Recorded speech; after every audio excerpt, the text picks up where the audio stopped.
শুরু করিতেছি মহান আল্লাহর নামে, যিনি পরম করুণাময় এবং অত্যন্ত দয়ালু। আজকে অত্যন্ত একটি সুখবর আমাদের মাধবপুর চুনারুঘাট, আমার কনস্টিটিউয়েন্সির মানুষের জন্য তথা পুরা হবিগঞ্জের মানুষের জন্য একটি সুখবর।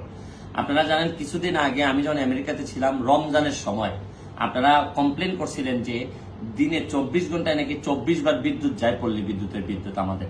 তখন আমি একটা মহাসমাবেশের ঘোষণা দিয়েছিলাম আমেরিকা থেকেই, এবং আমি আমার জিএম যা আছেন, যিনি জিএম সাহেবের সাথে কথা বলছি পল্লী বিদ্যুতের, উনি বলছেন যে উনি এটা দেখবেন।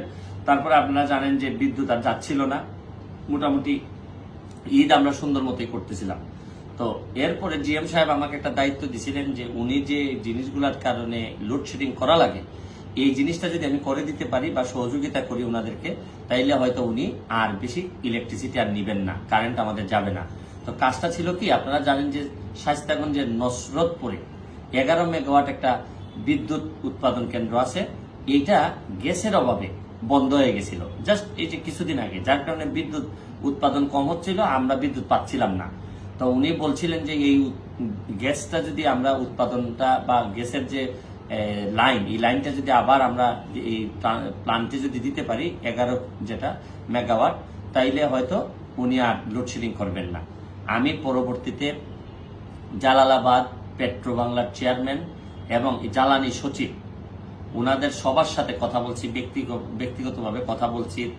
বলতে গেলে আমি ওনাদেরকে যেভাবে সম্ভব এইভাবে বোঝানোর চেষ্টা করছি যে আপনারা এই গ্যাসটা যদি না দেন, আমাদের 11 মেগাওয়াট এই যে প্লান্ট, এটা যদি চালু না হয় তাহলে আমরা বিদ্যুৎ পাবো না। এবং আমার মানুষদেরকে আমি তাদের যে চিৎকার, এই লোডশেডিং এর জন্য আমি এমপি হিসাবে পুরো ব্যর্থ হব এবং মানুষ আমাকে অভিশাপ দিবে।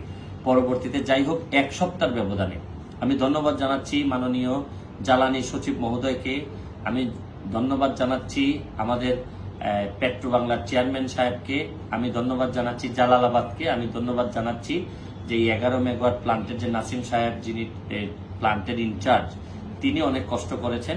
তো আজকে থেকে এই গ্যাসের লাইন দিয়েছেন এবং আমি যতটুকু জানছি যে বিদ্যুৎ উৎপাদন শুরু হয়ে গেছে।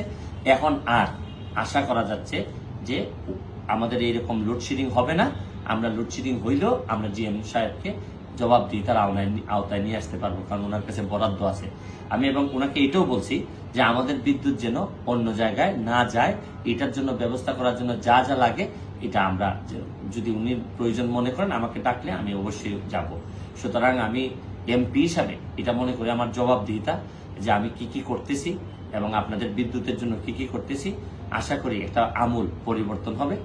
ভালো থাকুক আমার মাধবপুর চুনারঘাটের মানুষ তথা হবিগঞ্জের মানুষ। হবিগঞ্জের মানুষ, টোটাল হবিগঞ্জের মানুষের, যেহেতু পল্লী বিদ্যুৎ শুধু আমার 2 কনস্টিটিউয়েন্সিতে না, পুরা হবিগঞ্জের এই জায়গাটুকুই আমাদের শায়েস্তাগঞ্জ পল্লী বিদ্যুৎ দিয়েই চলে।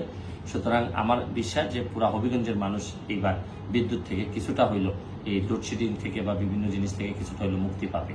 তো ভালো থাকবেন আপনারা, সুস্থ থাকবেন। Thank you all.